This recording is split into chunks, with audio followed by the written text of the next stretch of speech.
Okay, so it is 6:03 on Thursday, May 30th, and we'll call these Auditor, Clerk, Oversight, and Personnel Subcommittee meeting to order. If the clerk could call the roll. Chairman Scott. Here. Council Leahy. Here. Council Yem. Here. 3 present. Thank you. We also have present our CFO, Connor Baldwin, our HR Director, Neil Osborne, and our City Clerk, Michael Geary. And we have a single item agenda on the docket here, which is regarding the updated evaluation tool for employees under the council purview. I would ask that Connor Baldwin, CFO, possibly run us through some of the information that he's prepared. Thank you. Great. Thank you very much, Madam Chair and members of the subcommittee. Good evening. We've prepared a presentation for you this evening to go over some background and some general guidelines for what is the council's purview over the certain employees in the Plan E form of government. As the chair mentioned, I'm joined by Mr. Neil Osborne this evening, the HR director. Between the two of us, hopefully we'll be able to answer any questions and provide some guidance for the council in this very important matter. So without further ado, just to give the council and the public at home some background, Lowell functions under a Plan E form of government, which was adopted by the city in 1944. Plan E is one of the several different types of forms of government in Massachusetts. Plan E is a city manager council form of government, and unlike other cities in the Commonwealth that have an elected mayor, Lowell has a city manager that is appointed by the city council. There are some references on the screen, the legal background for that. So the city manager is the chief executive of the city and an employee of the council. The other city council appointments are the city auditor and the city clerk. So those are the 3 employees of the city council that they oversee and appoint. In 2021, the City Council took a vote to adopt a recommendation by the Department of Revenue that came about pursuant to a 2007 financial management review. This vote changed slightly the oversight function of the City Council to the City Auditor as it relates to day-to-day supervision. So the Council still appoints the City Auditor, but designated or delegated some of the day-to-day responsibility to the city manager. And so the reason for bringing that up is that the council who are elected may not have regular interaction with the city auditor, but through the city manager, they can get reports on the goings-on of the auditor's office. So in looking around as to other communities in Massachusetts, how they do things, how their government is structured, the ones that are most like Lowell are Cambridge, which has a similar manager-mayor structure with 9 city councilors, the city of Chelsea, which has a city manager and 11 city councilors, and then the city of Worcester, which has a similar, although the council dynamic is a little different, mayor-manager form of government, and that's according to a survey by the Mass Municipal Association. So a little bit of background about the individuals that hold these offices. City Manager Thomas A. Golden Jr. has an employment contract that was dated 4/28/2022. It's a 5-year contract that expires in April of 2027. In City Manager Golden's contract, there is a clause which outlines the annual goals and evaluation process. And so it is incumbent upon the council to decide on those goals. That is probably something that this subcommittee should start to think about and bring to the council in terms of setting those goals for the council. That's something we'll talk a little bit about how Cambridge has done that. In the city manager's contract, an evaluation is required by December 1st of each year. So the nature of the employment relationship with the city auditor and the city clerk is slightly different. Each individual has a 3-year term, and so the current terms for the city auditor and the city clerk took effect in respectively 9/28/21 for the city auditor, 8/24/21 for the city clerk, and so both have expiration dates coming up this calendar year in the late summer and in the fall.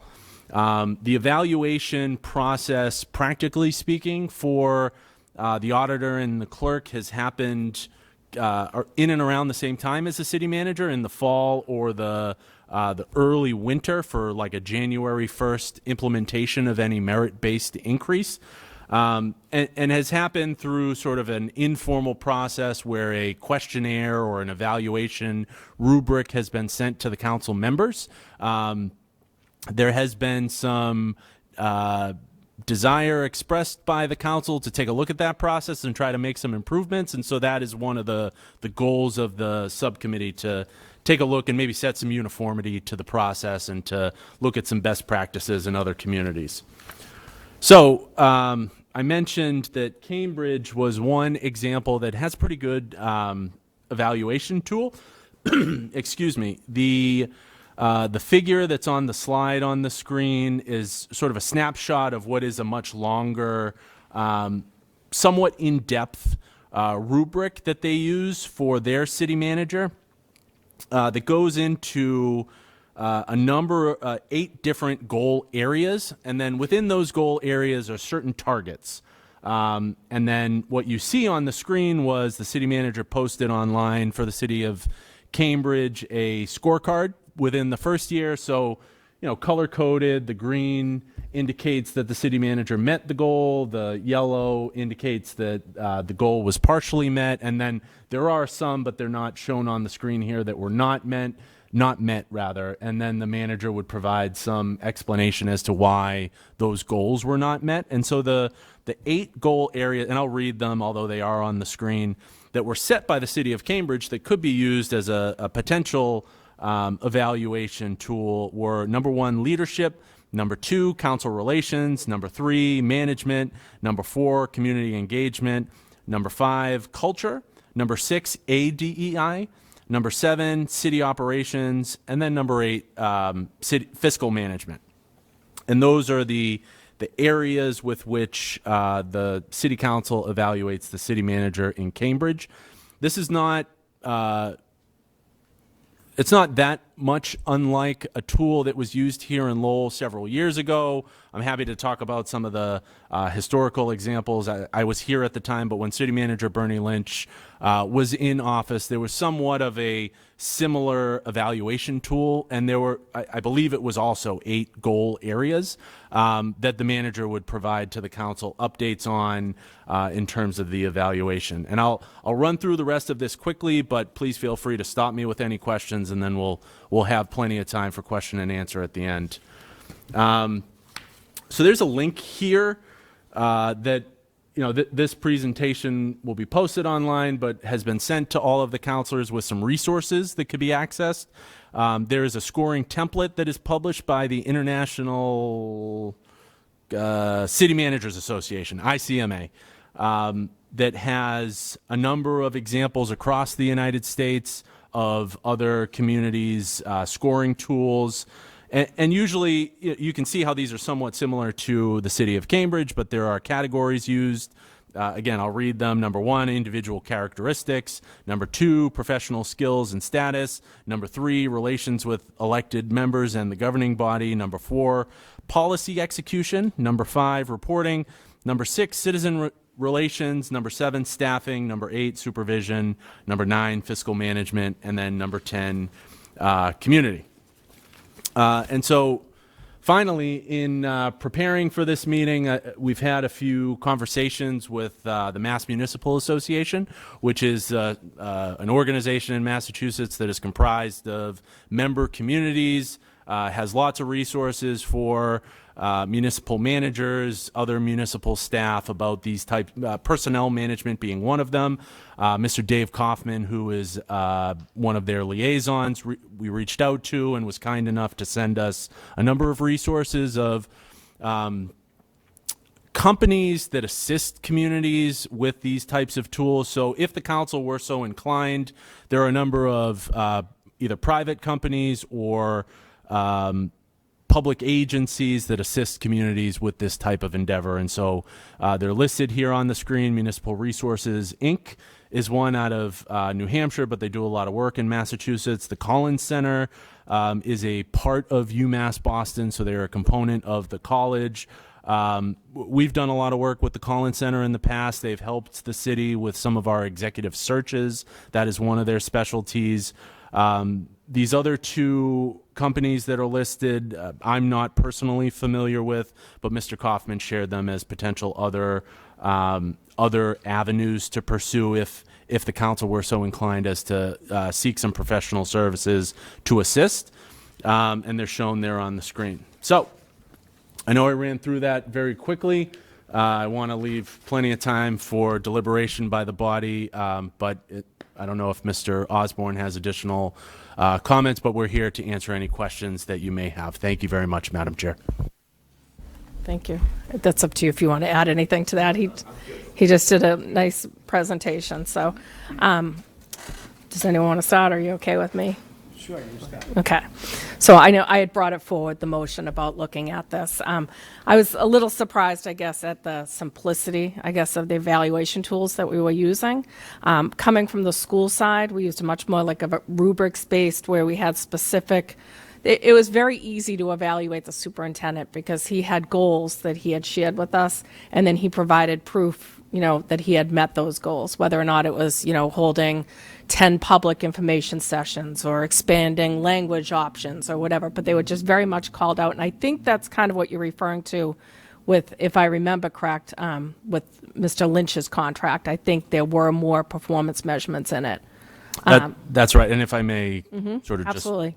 Yeah, that's very interject casual, with, very question casual, and answer. working meeting. So. It was very much that way, and the contract, and it may have been, so that may have evolved over time in Mr. Lynch's contract, but I believe that they were explicitly spelled out, but it may have been after a process similar to what we're going through now that those goals were determined, and so my opinion is that that's the first place to start, is determining what are the council's goals for, certainly for the city manager. I think, the other two employees, and I'm happy to provide, input or my I was going to talk advice about that as well. Yeah.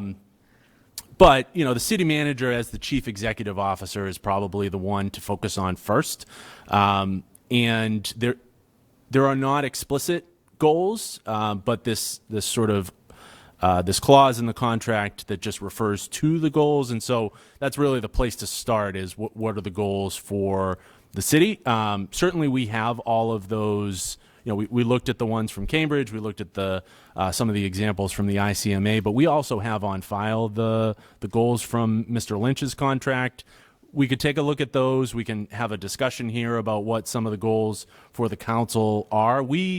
And I'm sorry to just sort of spew all of this out, but it dovetails somewhat nicely to how we present the budget. And I think in the budget we try to put forward goals to accompany the funding that's in the budget. So to tie all of those together, I think would be sort of a best practice or a best case scenario, so that the budget, the contract, or the evaluation tool for the manager have some kind of a nexus there, because the budget is sort of the means to accomplish those goals. And certainly I'm biased in that, but I think that is the tool to use. And so lining all of those up, I think would be a really great objective of this subcommittee and of the council. Yeah, and one of my concerns, I guess, and one of the other reasons that I'm looking to this is that we have 11 city councilors, and to me, we may all have very different goals and objectives for the city manager, but without agreement of the body, they're really just our own individual goals. They're not the group goals, and I think it's important for us to kind of have some shared goals so that we're not going all different directions. From the city manager or from the employees as well. But as far as the other two employees go, you talked about how the day-to-day operations is managed by the manager. I don't know, for example, whether or not the employees under Mr. Geary are all, doing what they're supposed to do or whatever. Like, we're not here in the building. So it comes this kind of a hard spot when you go to evaluate someone. I can evaluate how, you are during the meetings, that the meetings are all reported out and whatever, but not the day-to-day operations. So I don't know if that's something that should be coming information from the manager as input to us, or something of that manner is all I was thinking. Well, there certainly It's a could hard be, thing to- as part of the manager's evaluation or tool for evaluating the city manager, some relation to those other employees, because the manager, could bring back some data that could support Right. metrics that could support whether or not those other employees are meeting the goals, or how the progress is going towards attaining Able to those goals. audit accounts, like, we, that Right. type of work that we wouldn't see. Right, and certainly I'm more familiar with the city auditor's work, and it's not uncommon for counselors to reach out to me during the evaluation process to assist with, because the city auditor and I work hand in hand on a lot of projects, whether it's reporting to the Department of Revenue or annual financial reporting, the preparation of the budget, working with the school department. Those are all things that that I could, through the manager, report to the council, and maybe there's some similarity for the city clerk, but he's here with us tonight, so certainly we might be able to get his opinion. Good, Madam Chair. Yeah, absolutely. I think what Mr. Baldwin's getting to was important about manager data. My office, the manager evaluates my employees with the exception of the assistant city clerk. So that's data that can use in terms of how the staff is operating in that light. Right. So there is some data from the managers, because it's a kind of a different setup. I just evaluate the assistant, and the rest of the employees, the 5 other employees, are evaluated by the city manager on a yearly basis. Oh, that's interesting. I didn't know that. I thought it would all be under your purview all the way down, but it's interesting. Just my assistant. Okay. Do anyone else have any? Want to add anything, Paul? Yeah, again, thank you, Madam Chair. The first year I received the evaluation, it's just like really nothing, it's just like really plain, and there's no in-depth, so I couldn't even, kind of give it, except just from what we have interaction, just so this meeting, it hopefully down similar to other 3 cities and town that was given here, have, highlight the priorities and things like that. I'm not sure it will be a lot of work if we would say, okay, the manager, give us the priorities, what you like to achieve, this year, and then at the evaluation we would then go back to what his plan of accomplishment and then score it that way, but that would be helpful to see if the manager achieved the goal that he was set out beginning of the fiscal year, and that's one of the components that I'm thinking that we should incorporate it into our an evaluation for all counselor. And I agree with my colleague, Madam Chair, that we as a body of 11 need to come together, also have our own goal that we want to see the city achieve. This way we operate all 11 of us in the same parameter, not every week we come up with something else new and then push it down to the manager. So all the manager do is just like try to meet those the demand. I want to call the demand from counselor. So that for me, I would like to see that both way, that the manager and his team to put out what he like to achieve, the goals for the next year. And as a counselor, we also come together with that kind of what we like to see. So those two, from the council and the manager, should kind of, intertwine and kind of running parallel as a train track, so not the council would go one direction and the manager would say. So I think we should have that part of the evaluation of the manager and his team. Thank you. Thank you. Anything to add, John, or no? Sure. Do we have more recent forms? We must have some more recent evaluations, right? Do we, from the city manager? Yeah, city managers. I don't have it with us, but. Okay, all Yeah. right. So we're going to meet again and then take a look at, Yes. Yeah, well, I think we need to talk about, I guess, my thought process is kind of like, okay, what's step one? What's the starting point, So, I mean, I think we've all agreed that I believe one of the priorities is definitely to work on the shared goals between the city council and the going into the next year. I Right. think that's something that we should be working on. I don't know exactly, I guess, how to start that process. I mean, I have all these other towns that have, proposed town manager and select board strategic goals. I mean, they've worked together. Some of them are, like I said, much smaller items, kind of, public input sessions, and some of them are as big as Cambridge's universal preschool. I mean, so I think we really need to, kind of, I guess, start a brainstorming kind of session. But I don't know if we're in need of somebody to help facilitate it, I guess is the question. And well, I that's, mean, our goals, we've been looking at mostly housing this year and housing issues and staffing issues. So I think that would be one of the major points that we're going to evaluate on and set goals for. And, the available properties, the courthouses, what are we doing with those?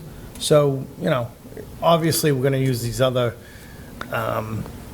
this other information as a form, as a guiding presentation, but we have our own, we'll go right, we on. have our own items to fill in to it, to our own goals. Obviously, we're not going to have the same shared goals No, as right. everybody else. But I guess, it's to find a format, I guess, that works for us, possibly to bring back the copy of Bernie Lynch's, I guess, would be one starting place. I don't know if you have any suggestions on, if you've seen this process in any other city or. I haven't, thank you, Madam Chair. You're welcome. Other councilors on the subcommittee. I haven't actually seen this process, but if I was to add any guidance, the sooner you can get to a understanding with the city manager and with the other employees, say, this is what we both understand will be your goals. The sooner that you get that established and written on paper, then you're both moving in the same direction. Sometimes employees don't always clearly understand what they're trying to achieve, and HR's role is to make sure, hey, does that employee understand what they should have been working with over there? So the sooner you get to that point, the sooner that you know you're working in lockstep. Thank you. Yeah, and I absolutely agree. I think that's the point that we're trying to do, is to make sure that we're all on the same page. We're communicating. We're not pulling different directions, and without having some shared goals, I feel like we're not reaching for bigger items. I think too, like more focus on things like if housing is our number one priority, then maybe we need to, as a group, not be pushing 20 other items at the same time. Of course, we have to work on smaller items too, but I'm just saying, try to have some consensus among us, I guess. So, so I guess I would suggest that we bring that, forward, the prior one. And I guess our next one, is to invite all the members to attend the subcommittee, and really just try to start a conversation around goals. And like I said, I don't know if that's something the groups that, maybe you could explain what the thought process was around the groups that you had listed and their involvement. Yeah, if I could. Yeah. Before you answer, if I could interject, in my previous life in a nonprofit, we have some outside specialized, similar to what Madam Chair was talking about, bringing in, and as a group, we sit down together, we do strategic planning. And strategic planning, it lay out what the goals of the organization, how do we achieve each one of them. So for us as a committee, maybe the city council as a whole, have someone with that kind of expertise sit in the room and then facilitating and then come up with a shared goal of as a body what we want to do. And then also have similar kind of working with the manager and his team, so looking at what as a counselor we would like to see, and then I kind of dovetail the priority accordingly. So that's just my thought. Thank you. Council Leahy? Yeah, thank you. Again, I just, it's our duty here as the subcommittee to set the tone also. So the three of us will start the legwork. We want to make sure that, we come up with a strong presentation. We don't want this to get out of hand with the whole committee as a whole. We want to make sure that we set the tone and that we're going to stay focused. And, we want to make sure that we do a fair evaluation of our duties, the manager and the auditor and the city clerk. And as long as we do that and stay on target, we don't want to have distractions with minor issues that are going to take care of themselves. We want to focus on 3 or 4 main goals, make sure we achieve them, and not get distracted. And we'll set the tone to bring to the city council. All right, yeah. Sorry. CFO Baldwin? Thank you. So this is a really great discussion to be having, and we're very glad to be a part of it. There are, this city council has recently been very much engaged in the master planning process, and I'd be remiss if I didn't bring that up, because there is likely going to be I keep saying nexus, but there's going to be a nexus there, because those are there has been a very robust outreach process that was done to come up with that plan, which is going to, it's been with the planning board and is going to come back to the council soon. So the timing is good, I think, for this process to be taking place. Certainly, we are happy to at least solicit quotes of other agencies that may be able to assist the council with coming up with strategic goals, very similar to what Councilor Yem was saying. That doesn't mean that the council has to go in that direction, but at least if you can understand the cost of doing so, then maybe this subcommittee can determine whether that makes sense or not. And if not, we could go down the road of doing a more homegrown approach, which is certainly something that's within the council's authority and could be a very good product as well. So maybe that could be one of the first steps. And then, this subcommittee could decide of sort of 1 or 2 routes there, either to engage some professional services to assist, or to, and we'll come back with some more information maybe about from the master plan, maybe some other examples, and then we could just go forward. The subcommittee rather could go forward with a homegrown approach. There are a lot of, and I mentioned the budget before, so just for the sake of brainstorming here, many of the sort of general thematic goals that we set in the budget are about quality of life, infrastructure, community engagement, fiscal management. Those are very similar to the ones you heard that other communities are using. They are things that the manager and I have used by listening to this city council in programming the budget, that those are the areas that we're trying to focus on. Not to say that there aren't others. Housing is certainly one that this council has talked a lot about, so it may make some sense, but that's something that if we're taking a look at the master plan is about housing a lot. So again, this is an excellent discussion for this body to be having, and I think it is probably going to take a few more meetings for us to get there. But Mr. Osborne and myself are more than happy to help in that endeavor, and I think we have some action items here. We'll do our homework and come back with some information for the body. Councilor Yam? Thank you, Madam Chairman.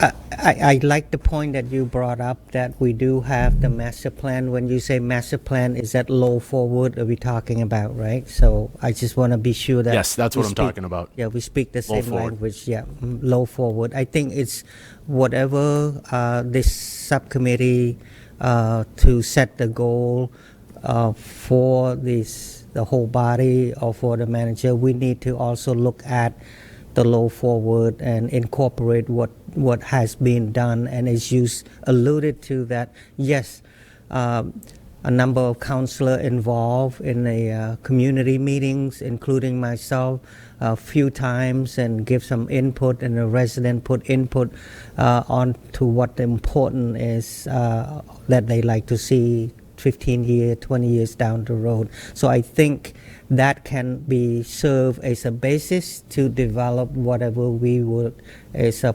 evaluation policy, and maybe the council as a whole set a goal what we want to see according to the low forward, and then the manager would then implement a more detailed. Okay, for example, Councillor Leahy's talked about one of the goals is producing more housing, so that more housing, and then the manager can put in his goals for the year. Is that okay? How many unit of housing the manager would like to see in his team to produce?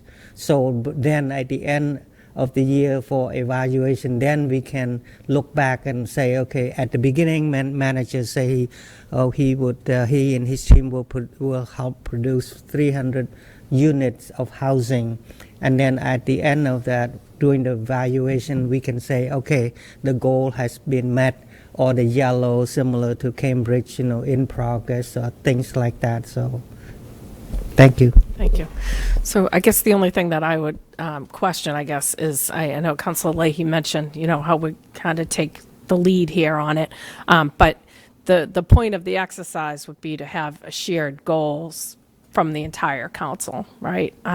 So I guess that's my question: is what format do you use to get to that point? So I guess that's when it would be worth talking to, a consultant, whether or not, that's surveying everybody in the council, bringing it back here, and then us, compiling it. I mean, I'm happy to do the work. I mean, if we do decide to do it on our own, but I definitely would appreciate, I guess I've been printing for the last week. I have a bunch of examples from a whole bunch of different towns and cities.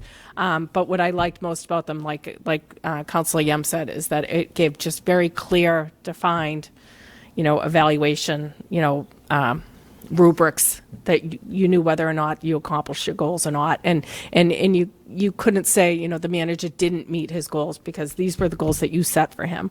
So he either met them or he didn't, So that would be all that I would, Councilor Leahy.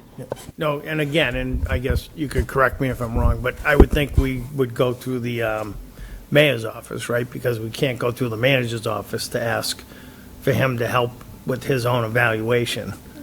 Wouldn't we go through the mayor's office where it's our body? Well, it's shared goals, though. Well, yeah, we would hear from him, but sure, what do you think?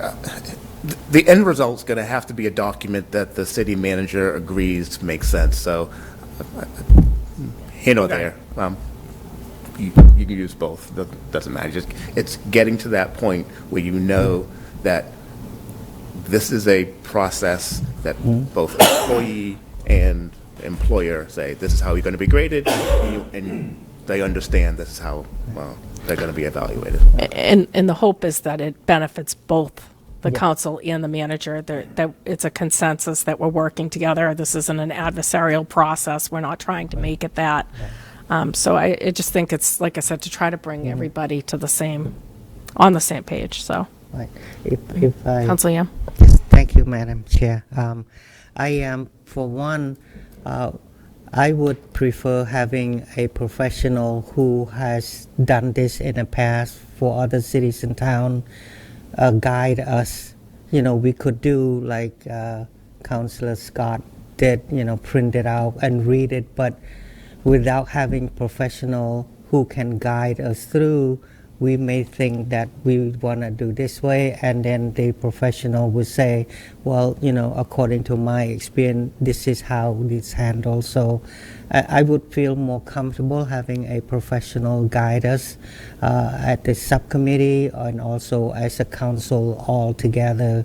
Councilor Leahy talked about the three item, but other councilor may feel differently, may say, oh, the park is more important, things like that, So how do we, 11 of us, come together and decide on the 3 or 4 priority for this year, and then following years, make it like a 5-year plan, and this is how we want to achieve in the next 4 years. Every 2 years, council election, so I'm thinking of maybe using the 2-year, 2, 4, or 6, like 6-year goal of the council.